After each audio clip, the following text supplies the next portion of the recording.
Here's Chief Red Wing right here. Here's an interesting story. Executed in 1931. He claimed to be a member of the Apache tribe. Supposedly raped a little girl in Victoria, so, you know, he really wasn't a chief. But that's the name he went to his grave with, Chief Red Wing. Sandra Rogers is no warden, but at the moment she's keeping watch over infamous serial killers like Henry Lee Lucas and Kenneth Allen MacDuff. Rogers is an archaeological steward who's worked to get Joe Bird Cemetery recognized as a state historic site. Part of this designation involves a small plaque, historic plaque, that will be placed out here. We haven't received that yet.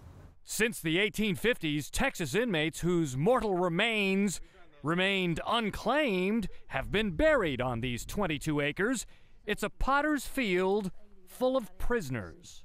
This is the final resting place of thousands of fellows and females too, of course. The markers are engraved with the inmate's name, a date of death, sometimes a Texas prison system number, and a few of them have simply the letter X, which stands for executed. 361 men died in that chair. Before lethal injection, Old Sparky sent condemned men to their maker, starting in 1924. On the first night that they used this chair, they electrocuted 5 men. And I don't recall the exact number, but several of those 5 are buried up there at the Joe Bird Cemetery. Jim Willett runs the Texas Prison Museum, where the chair is on display. But for 3 years, starting in 1998, Willett was warden at the Walls Unit, overseeing all executions. However an inmate dies, Willett says some relatives opt for a state-funded funeral. And I think when the family finds out that the prison system will bury him at no cost to the family up there, they choose that, and then they show up for the funeral.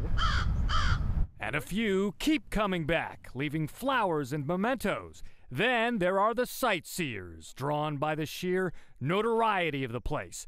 Civilization is encroaching at all corners, and beyond the rows of tombstones, only a thin strip of undisturbed earth remains.